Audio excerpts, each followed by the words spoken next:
to what extent do you see the goal of the organization as some form of greater workplace democracy, greater intellectual democracy, and how does that fit into your vision of the academy?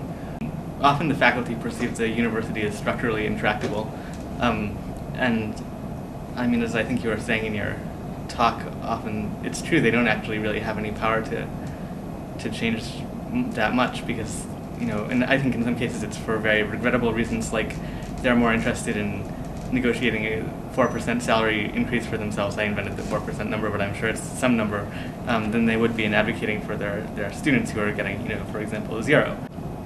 I mean, I don't think that a union is enough. I don't think that a union should be a total end in itself. I don't think that, and this isn't something that I have a very settled answer to, but it's something I'd like to think more about.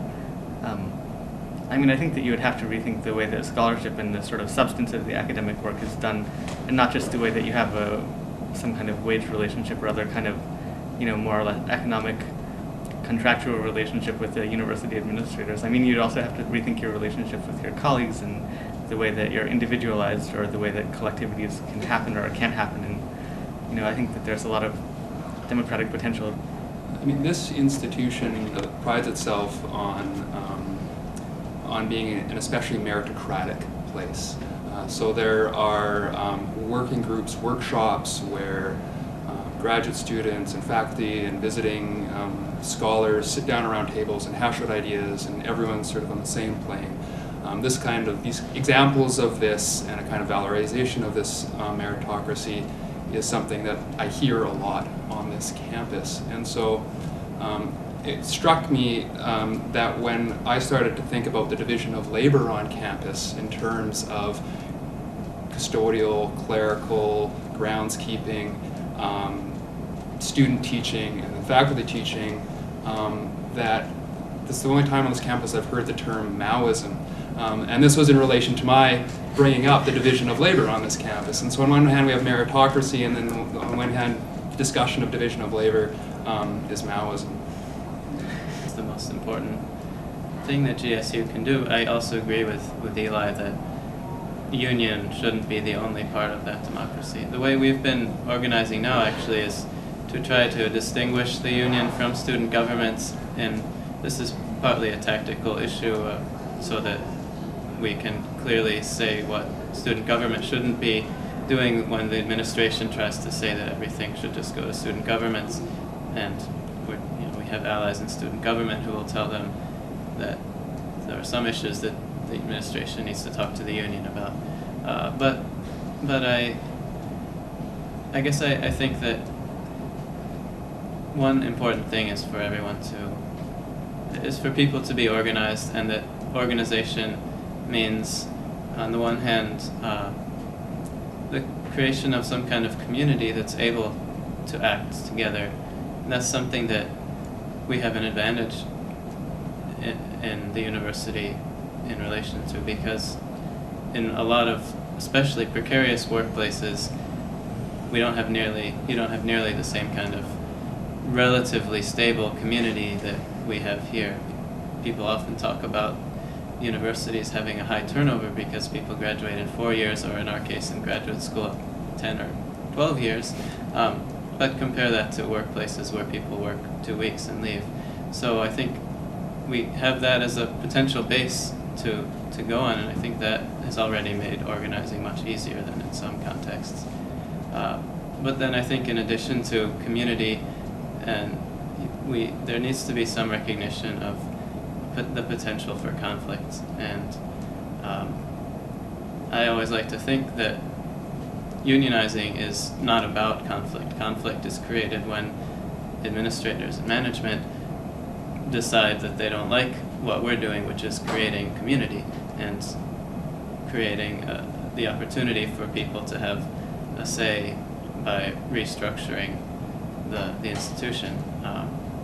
But at that moment, when the university administrators or management in any situation do decide that they don't like what we're doing, I think part of the role of the union is to push to get to that point and realize at what point the management is unwilling to make further structural changes, and that those structural changes are needed much more than a kind of vague notion of voice, which is always what the managers want.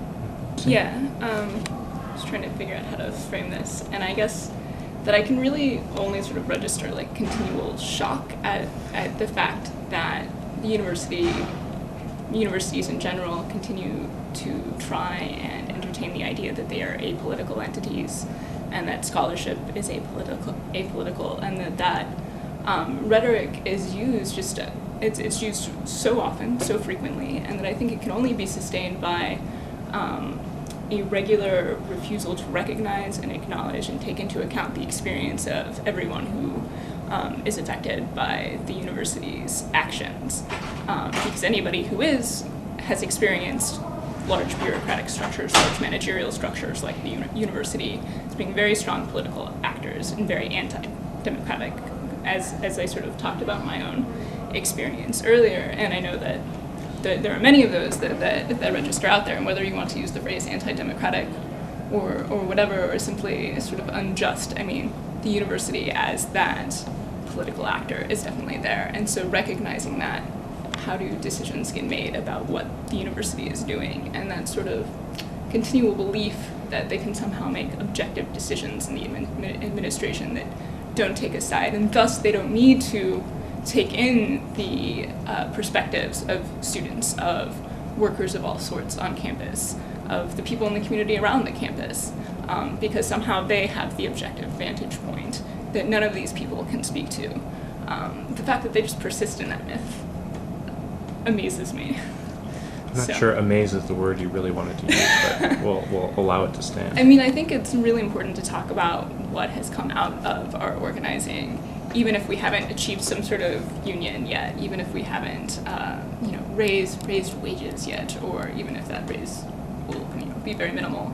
Because I think that another myth that has really persisted on our campus is that of the sort of the apathy of graduate students, their inability to get together, their lack of interest in wanting to get together, to work for things, their complete disinterest in things political or activist or anything of that kind. And I feel like we're slowly breaking through that. And when you bring 150 students together to march into the administration together, I think that that's something that we've really achieved, that we're chipping away at the rhetoric that is used to sort of keep graduate students in their place. And that's something that really has excited me and made me happy to be part of what we're doing.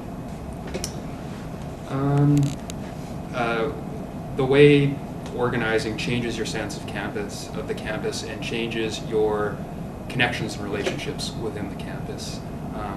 Because for me, participating in GSU, while at times arduous, or at times I feel like it distracts me from what is ostensibly my real work on campus and so on. The relationships that I built here, and the kind of inspiration that I find, and the contacts I meet in other departments, which I would never meet otherwise through this group, have been really powerful. What are you, Antonio or something?